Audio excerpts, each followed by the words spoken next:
家好，我係康仔。咁今日就去咗超級市場買咗一隻芝麻雞翻嚟，咁係冰鮮嘅芝麻雞。咁香港人咧就都好中意食雞嘅，咁又買雞又方便啦嚇。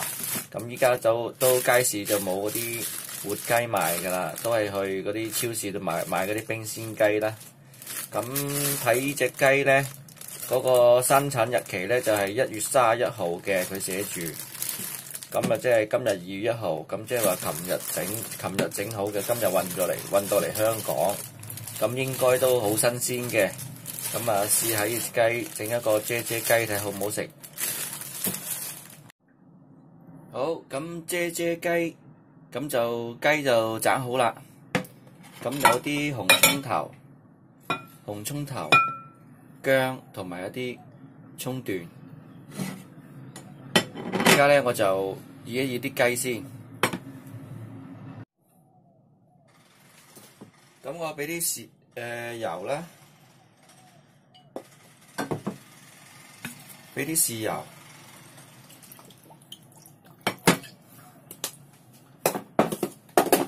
俾啲鹽，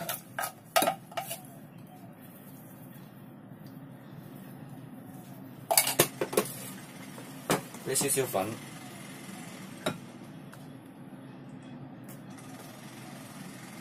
咁醃1個鐘頭。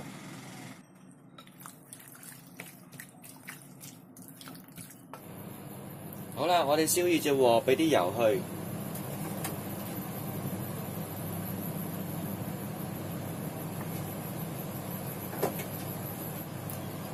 咁擺落啲雞去啦。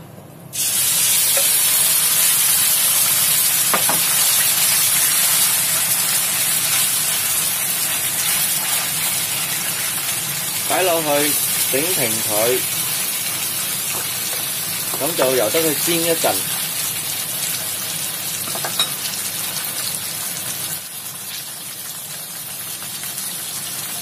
咁煎一陣咧，就反過嚟，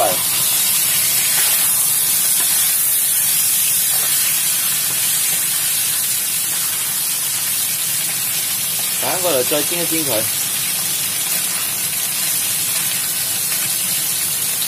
兩邊都煎香佢，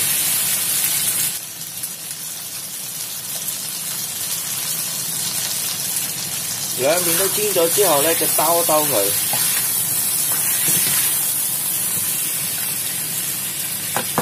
咁就煎到大概7成熟左右啦。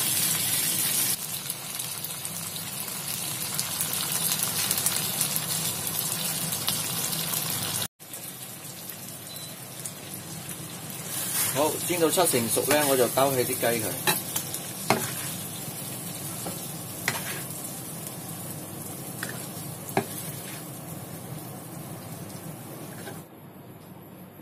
好，再燒熱隻鑊，我哋爆香嗰啲葱頭先。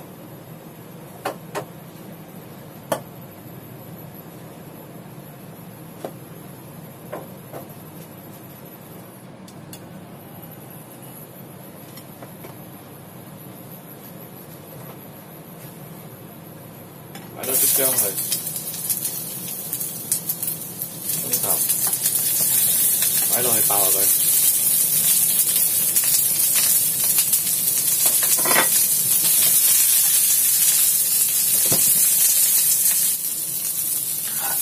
好，葱頭爆好，咁咧我就俾少少油個鍋度。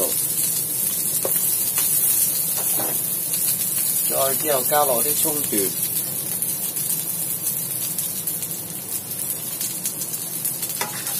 擺落啲葱頭落個鍋度，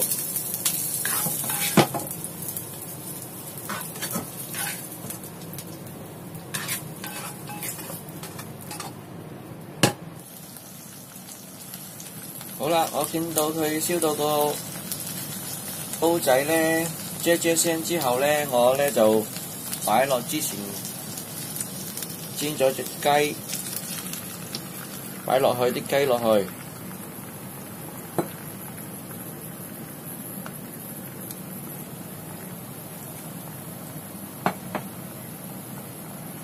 好，咁就冚蓋。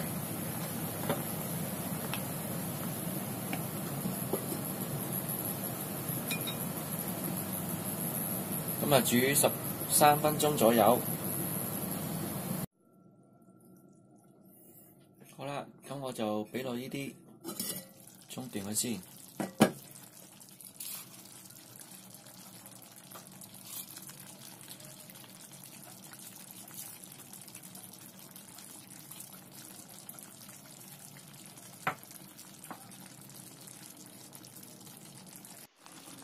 好啦，啫雞整好啦，鍾意啲片嘅朋友俾個 like我，訂閱我條頻道啦。